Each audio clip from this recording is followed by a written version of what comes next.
Kaya kita hinahanap Tano kasi pupunta tayo sa bayan. Magkano tayo brother naman? Bibili po kami ng sapatos ni Kuya Tano. Wala daw siyang sapatos na ginagamit. Kuya Tano, nakabili na tayo ng bago mong sapatos.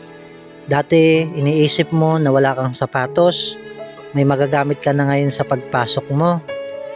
Kasi may tumulong na sa'yo, may nagbigay na sa'yo ng sapatos.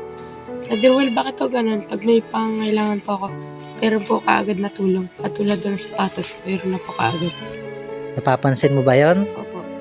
Hindi mo na pinoproblema kung saan ka kukuha ng pambili ng mga gamit mo. Opo.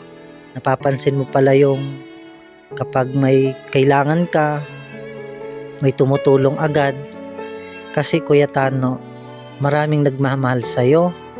Yan Kuya Tano ay bigay ni Tita Lance para magkaroon ka ng bagong sapatos. Brother Will, si Tita Lance po, pala po ang nagbigay na sa akin. Oo, anong gusto mong sabihin kay Tita Lance? Maraming salamat po sa inyong inabot na tulong. At nagpapasalamat din po ako dahil mayroon na po akong sapatos.